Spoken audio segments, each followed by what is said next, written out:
오늘 본문의 말씀은 하나님께서 우리를 버리셨다고, 하나님 더 이상 우리와 함께하지 않는다고 절망하고 낙심하고 있는 바빌론의 포로로 끌려왔던 이스라엘 백성들에게 하나님께서 위로로 주신 말씀입니다. 오늘 8절 말씀을 보시면은 나의 종도 이스라엘아, 내가 택한 야곱아, 나의 벗 아브라함의 자손아 라고 그들을 부르고 있습니다. 여러분, 이스라엘 백성들이 어쩌다가 나라를 잃어버리고 이렇게 포로로까지 끌려왔어요? 이건 전적으로 자신들의 죄 때문이었습니다.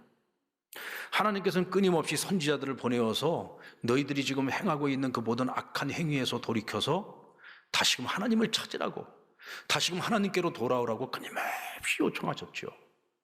그런데도 그들은 그들의 악행에서 벗어나지 않았어요. 돌이키지 않았습니다. 그러다 결국은 하나님의 심판을 먹고 나라는 망하고 그들은 포로로 끌려오지 않았습니까? 그래서 그들은 모든 것이 다 끝났다고 생각했어요. 야, 이제는 하나님 우리 버리셨다. 이제 더 이상 하나님 우리와 함께하지 않는다. 마치 부모에게 버림받은 어린아이처럼 그들은 절망했고 두려워했습니다. 여러분, 하나님의 백성들에게 가장 큰 두려움은 뭘까요? 그것은 하나님이 우리를 잊어버리는 거예요. 더 이상 기억하지 않는 겁니다.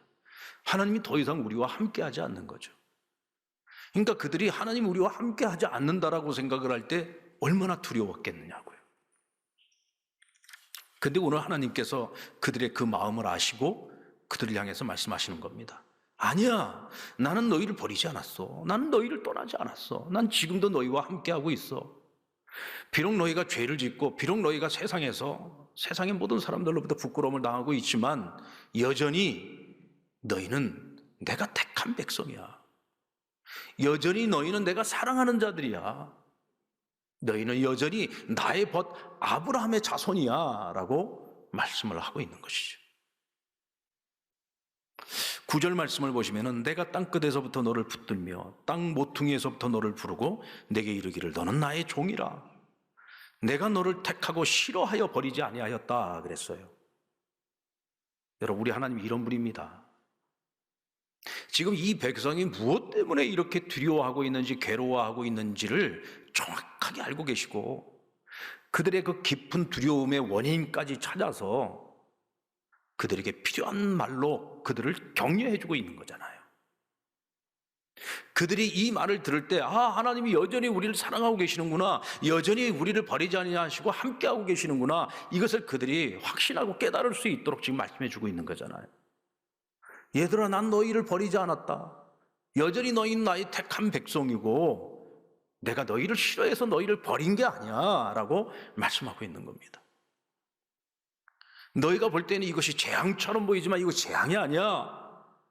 너희에게 평안을 주기 위함이고 너희에게 미래의 소망을 주기 위한 것이다. 그러니까 하나님의 마음을 이 사랑의 언어로 그들에게 표현하고 있는 거죠. 여러분, 우리 하나님이 바로 이런 하나님이잖아요. 10절 말씀에 보면 두려워하지 말라, 내가 너와 함께함이라. 나는 내 하나님이 됨이라. 내가 너를 굳세게 하리라. 참으로 너를 도와주리라. 참으로 나의 의로운 오른손으로 너를 붙들리라.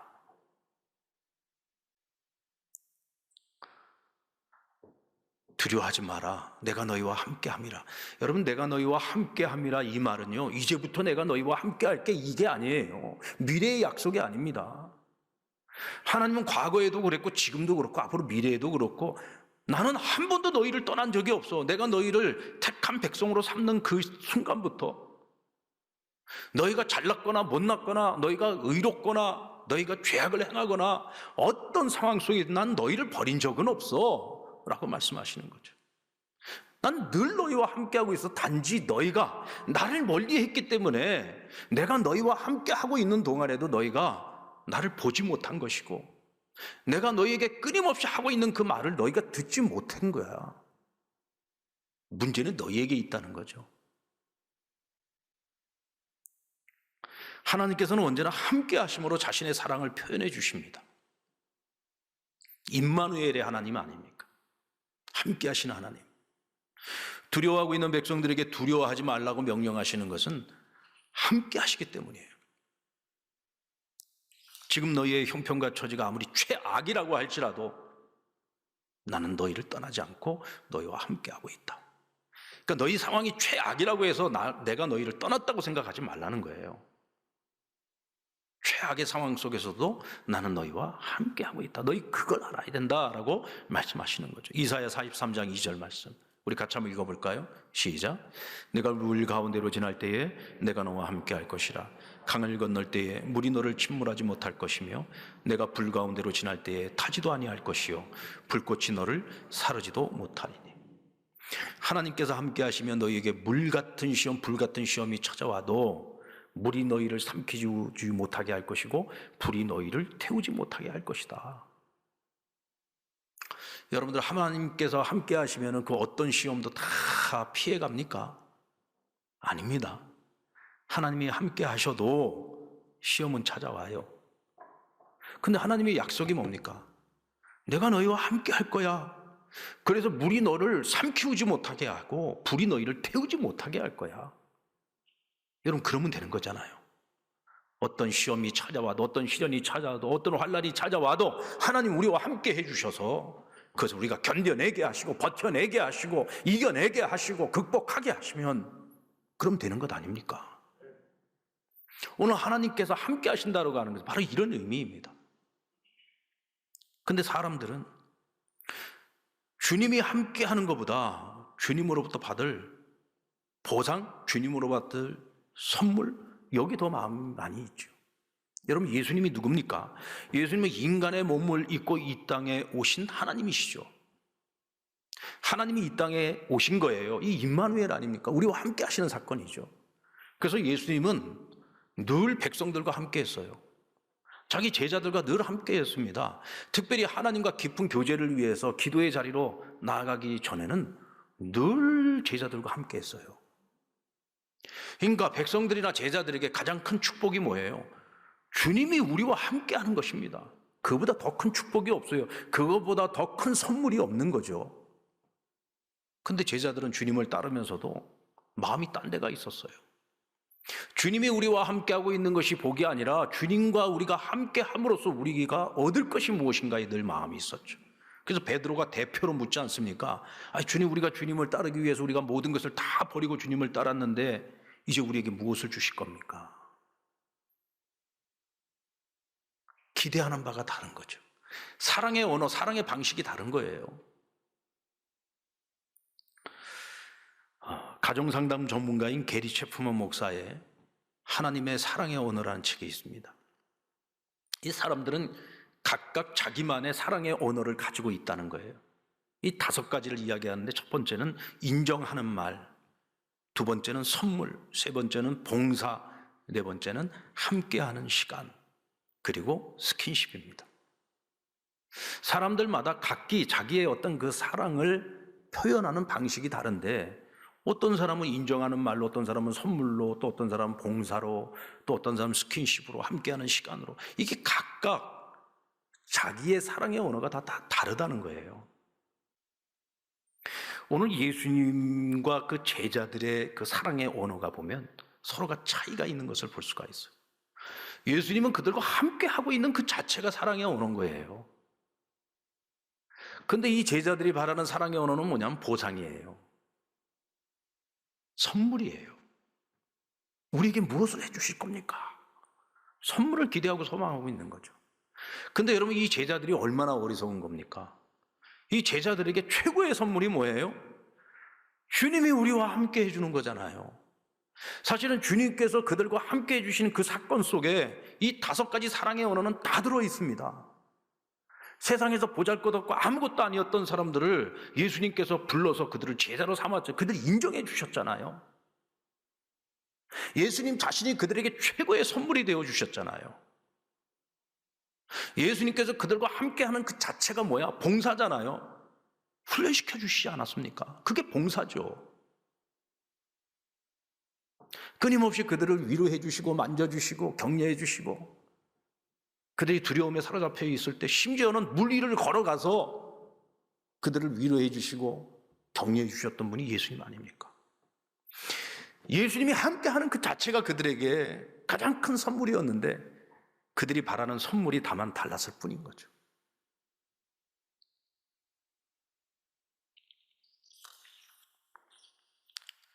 훗날 주님께서 십자가에 달려 돌아가시고 난 후에 예수님께서 부활하시기까지 3일 동안 이 제자들이요, 주님이 우리와 함께했던 그 3년이라는 그 시간들이 우리에게 얼마나 큰 축복의 선물이었는지를 아주 뼈저리게 경험했을 겁니다. 주님이 함께하지 않으니까 아무것도 못하는 거예요. 아무것도 할 수 없는 거예요. 불안해서 견딜 수가 없는 겁니다. 주님과 함께하는 동안은 그런 게 없었거든. 그제서야 주님이 우리와 함께함이 우리에게 얼마나 큰 축복의 선물이었는지를 뒤늦게 깨닫는 거죠. 여러분, 지금 우리 인생에 어떤 두려움의 시간이 찾아왔습니까? 아니, 그 두려움의 시간을 지나왔습니까? 또 우리가 앞으로 살다 보면 어떤 두려운 일들이 우리 앞에 찾아올는지 알 수 없습니다. 이때 우리가 절대로 잊지 말아야 될 것, 하나님 절대로 우리 버리신 게 아닙니다. 하나님 절대로 우리를 떠나 계신 것이 아닙니다. 주님은 여전히 우리와 함께하고 계신 겁니다. 이스라엘 백성들이 그렇게 오랫동안 하나님을 거역하고 죄를 저지르고 그렇게 나라가 망하고 포로로 끌려갔지만 하나님께서 그들 한 번도 버리지 않았고 그들 끝까지 사랑해 주셨어요. 끝까지 함께해 주셨습니다. 오늘 우리의 이름도 역시 마찬가지로 하나님의 손바닥에 새겨져 있고 하나님께서 그런 우리를 늘 기억하시고 여전히 우리와 함께 하시면서 사랑해 주시는 거예요. 하나님께서는 이 사랑의 언어 5가지를 다 사용해서 오늘도 변함없이 우리를 품어주시고 사랑하시는 겁니다.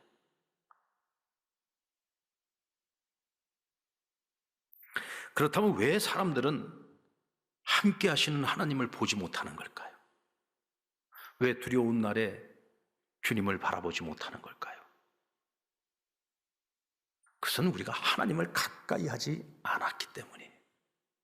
그래서 야고보서 4장 8절에 보면 하나님을 가까이 하라, 그리하면 그가 가까이 하시리라. 여러분, 이 말을 우리가 또 잘 해석을 해야 됩니다. 우리가 하나님을 가까이 하면 그때 하나님 우리를 가까이 하시는구나. 아니요, 그게 아니에요. 하나님은 늘 우리와 함께 하시기 때문에 늘 우리와 가장 가까이에 계셨어요. 한 번도 우리를 멀리 하신 적이 없어요. 문제는 내가 하나님을 가까이 하지 않고 내가 늘 하나님을 떠나 있었고 내가 세상에 한눈 팔고 있었고 하나님을 내가 멀리하고 있었어요. 그러다 보니까 하나님은 나와 함께하고 계신데도 불구하고 그 하나님이 보이지 않는 거예요. 하나님 나와 함께하고 계신 것이 보여지지 않는 겁니다. 그것은 하나님 탓이 아니라 바로 우리의 탓이었다는 거죠. 우리가 딴 데 정신이 팔려 있으면요, 마땅히 보아야 될 것을 보지 못하고 들어야 될 것을 못 들어요. 여러분, 노는데 정신 팔려 있는 아이들한테 엄마가 밥 먹으라 그러면은 밥 먹으라는 소리가 들려요, 안 들려요? 안 들립니다. 딴 데 정신이 팔려 있어서 그래요. 노는데 정신 팔려 있는 아이에게 엄마가 암만 100번 공부하라고 이야기를 해줘도 공부하라는 말은 귀에 안 들어와요. 왜? 노는데 정신 팔려 있어서 그래요.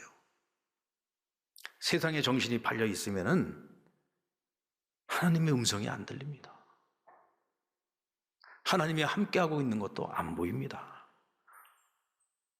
야곱은 장자 계승권과 아버지의 축복 기도에 정신이 팔려 있었습니다. 그러다 보니까 아버지도 속이고 형도 속이고 자기 양심도 속이고 자기가 원하는 것을 얻기 위해서 그 순간에 그가 잊고 있었던 것이 뭐냐면 하나님이 나와 함께하고 계시고 하나님 모든 걸 다 보고 계신다는 사실을 잊어버린 거예요. 깜빡한 거예요. 왜? 자기 욕망에 정신이 팔려 있었거든요. 아버지 집에 더 이상 있을 수가 없어가지고 집에서 도망쳐 나왔죠.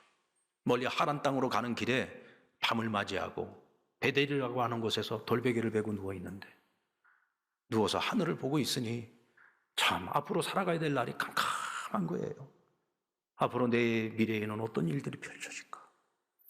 내가 아버지로부터 축복 기도도 받았고 장자 계승권도 받기는 했지만 내 손에 있는 건 아무것도 없어요.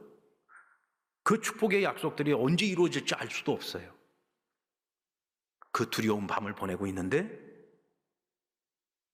그러나 하나님께서 찾아오십니다. 하나님이 나와 함께하고 계신 것을 그가 보게 되고 깨닫게 됩니다. 그리고 내 인생의 피난처는 오직 하나님 한 분밖에 없다는 사실을 깨닫게 되죠. 야곱이 하나님과 제대로 동행하기 시작한 것은 바로 그 두려운 밤에 내게 찾아오신 하나님을 만나는 그 순간부터, 하나님을 바라보기 시작하는 그 순간부터 그가 하나님과 함께 동행을 시작을 한 겁니다. 여러분, 두려운 날이 찾아왔다면, 아니 찾아온다면 어쩌면 그것은 우리에게 재앙이 아니라 어쩌면 축복의 사건이 될 수도 있습니다. 하나님을 멀리해서 하나님이 함께하고 계신 것을 보지 못하는 자들에게 찾아오는 재앙은 그건 재앙이 아니라 축복이죠. 왜요?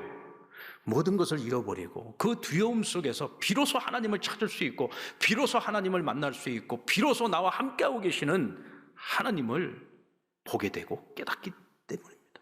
그때부터 뭐예요? 다시금 하나님을 바라볼 수 있게 되는 거죠. 그래서 우리에게 찾아오는 그 두려운 날이 오히려 재앙이 아니라 다시금 하나님을 바라보게 하는 축복의 사건이 될 수 있는 것입니다. 여러분, 만약 오늘 우리에게 두려운 날이 와 있다면 지금이야말로 하나님을 가장 가까이 할 만한 때요, 나와 가까이 계시는 하나님을 만나고 바라볼 때입니다. 그럼 하나님을 가까이 하고 하나님을 바라본다는 건 대체 어떤 것인가? 며칠 전에 오는 장로님 부부와 같이 식사를 하면서 얘기를 나누는데 이런 고백을 들었습니다. 목사님, 요즘 성경을 필사를 하고 성경을 읽고 또 성경을 암송을 열심히 하다 보니까 요즘 뭐 좀 어렵고 힘든 일이 생겨도 하나도 걱정이 되질 않습니다. 두렵고 염려가 되는 그런 마음들이 전혀 생기질 않는다는 거예요. 왜냐하면 말씀을 암송을 하고 있으니까 그런 어려운 순간에도 말씀이 탁탁 떠올라가지고 말씀으로 하나님 위로를 해주신다는 거예요. 그리고 순간순간마다 말씀으로 어려운 상황들을 헤쳐나가고 이겨나갈 수 있게 됐다는 거예요. 자기가 성경을 암송하기 시작하면서 본인의 자녀들이 이런 얘기를 한답니다. 아빠, 성경을 암송하시고 난 다음서부터 아버지의 기도가 한 단계 업그레이드 된 것 같아요. 그런다는 거예요. 그렇죠. 기도가 다 말씀에서 나오니까 이 자녀들이 보기에도 아버지의 신앙이 이전의 신앙과 너무나도 달라진 것이 보이는 거예요. 아버지의 기도가 달라졌다. 내가 세상을 사랑하고 세상을 쫓아서 살아갈 때는 마땅히 보아야 될 것을 보지 못하고 들어야 될 것을 듣지 못했어요. 근데 내가 하나님 말씀을 매일 묵상하고 암송하고 말씀과 내가 하나가 되어서 살아가다 보니까 이제는 세상에 어떤 것도 즐겁지 않아요. 가장 즐겁고 정말 꿀송이처럼 단 게 뭐냐? 하나님 말씀인 거예요. 하나님 말씀. 그러니까 이제는 어떤 어려운 문제가 찾아오면 그냥 나도 모르게 자연스럽게 기도가 나오는 거예요. 자연스럽게 기도가 나오는 거예요. 부인 권사님 얘기가요, 우리 남편이 변하고 난 다음에 내가 요즘 사는 게 너무 고달파지고 힘들어졌다는 거예요. 집에서 TV도 못 보게 한대요. 자기가 보는 TV 프로는 뉴스하고 그 미스터 트롯하고 이 두 가지밖에 없는데 그거 좀 보고 있으면 그런다는 거예요. 권사가 돼가지고 TV를 보고 있냐고. TV 볼 시간이 있으면 성경 읽고 성경 암송하고 기도하고 해야지. 이제 남편이 하나님 중심으로 살지 않을 때는 기도 제목이 그거였답니다. 하나님, 제발 우리 남편이 좀 말씀 좀 보게 해주시고 좀 기도하는 사람 되게 해주시고 하나님 앞에서 사는 사람 되게 해달라고 그렇게 기도를 많이 했대. 근데 지금은 이제 너무 그냥 하나님 앞에 열심히 있으니까 요즘 그것 때문에 자기가 TV도 못 보고 아주 피곤하다는 거죠. 그때 자기가 기도를 조금 덜 세게 했어야 되는데 기도를 너무 세게 해가지고 지금 후회가 된다는 거예요. 정말로 후회일까요, 그게? 말은 그렇게 하지만 얼마나 기분 좋은 볼멘소리였을까요? 아마도 여기 있는 우리 모든 아내 되는 성도들의 바람 아니겠습니까? 주여, 우리 남편이 제발 집에 오면 좀 성경도 좀 읽고 좀 제발 좀 기도하는 사람 되게 해주세요. 아마 그런 기도 안 해본 사람 없을 겁니다, 부인들 중에. 얼마나 기쁜 일입니까? 여러분들, 하나님을 가까이 한다, 하나님을 바라본다, 뭐 이렇게 특별한 거 아니에요. 우리가 몰라서 그렇게 못 사는 것이 아니죠. 우리 다 알고 있어요. 어떻게 사는 것인지. 그 장로님도 몰라서 그렇게 못 살았습니까? 다 알아요. 평생을 신앙생활하면서 우리는 하나님이 가까이 하는 것이 어떤 것인지 우리는 수도 없이 날마다 듣고 살아왔어요. 배웠어요. 단지 우리의 마음이 딴 데가 있었던 거죠. 우리의 관심이 딴 데가 있었던 거죠. 우리의 생각이 딴 데에 가 있었던 거죠. 하나님을 가까이 하지 않고 늘 세상 가까이 하고 있다 보니까 무엇이 진리의 길이고 무엇이 바르게 사는 것인지 다 알면서도 그렇게 안 산 거예요. 그렇게 안 살았던 거죠.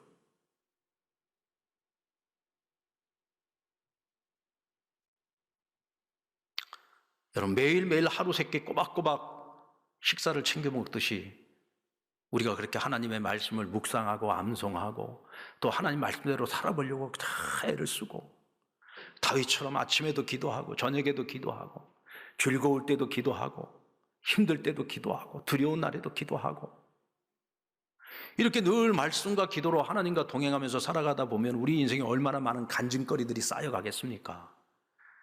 근데 그 간증거리를 나 혼자만 가지고 있는 것이 아니라 믿지 않는 사람들에게 그 간증을 하게 되면은 그것이 전도가 되는 거고 우리 같은 믿음의 동료들하고 같이 나누면 같이 은혜를 나누는 것이고 선한 영향력을 미치면서 살아가게 되잖아요. 이것이 바로 하나님을 가까이 하는 거죠. 그렇게 살아가는 삶이 나와 함께 하시는 하나님과 동행할 때 얼마나 그 삶이 기쁘고 행복하겠습니까? 하나님을 가까이 하는 최고의 경지는요, 범사에 하나님을 인정하는 겁니다. 내 인생의 주인은 언제나 하나님이시다. 그러니까 모든 것을 기도와 간구로 하나님과 의논하면서 살아가는 거예요. 어떤 결정도 내 뜻이나 내 지혜나 내 경험을 가지고서 결정을 하는 것이 아니라 매사의 모든 것을 하나님과 의논하면서 살아가는 겁니다. 하나님 어찌 이런 사람을 사랑하지 않겠어요? 어찌 하나님이 이런 사람들 인생을 책임져 주지 않겠어요? 그러니까 주 안에서 살아가면 두려울 것도 없어요. 어떤 시험이 찾아와 두려울 것도 없어요. 왜요? 주님이 나와 함께 하시는데 뭘 두려워할 것이 있겠습니까? 이것이 나만의 복으로 끝나면 안 되겠죠. 오늘 우리 주위에는 이런 두려운 날, 이런 두려운 밤을 보내면서 오늘도 홀로 고독하게, 왜요? 의지할 것도 없고 의논할 것도 없고 그냥 그 모든 걸 내가 다 책임지고 살아가야 되니까 그 절망의 끝은 뭡니까? 불행한 결론을 내릴 수밖에 없는 거죠. 우리 주변에 그런 사람들이 있다면 우리가 해야 될 일은 그들에게 손을 내밀어서 그들의 손을 붙잡아주고 하나님께서 우리에게 하셨던 것처럼 사랑의 언어를 가지고 그들을 위로해주고 그들을 위해서 봉사해주고 그들과 함께 해주고 때로는 등도 두들겨주면서 스킨십도 해주고 하나님의 그 사랑의 언어를 가지고 그들을 격려해 주는 거죠. 하나님 당신과 함께 하십니다. 하나님 나와 함께 하심을 우리가 깨닫는 그 순간에 하나님 우리에게 주시는 선물이 뭐냐? 평안입니다. 하나님의 평안. 그 평안이 우리에게 임할 때에 우리는 크게 흔들리지 않는 삶을 살아갈 수 있습니다. 여동치 않는 삶을 살아갈 수 있습니다. 그래서 우리 자신뿐만 아니라 우리 주변에 있는 사람들까지도 다 같이 복된 인생을 살아갈 수 있도록 오늘 우리가 축복의 통로가 되는 삶을 살아갈 수 있는 것입니다. 우리 한번 따라 볼까요? 두려운 날에 함께 하시는 주를 바라봅시다. 그러십시다.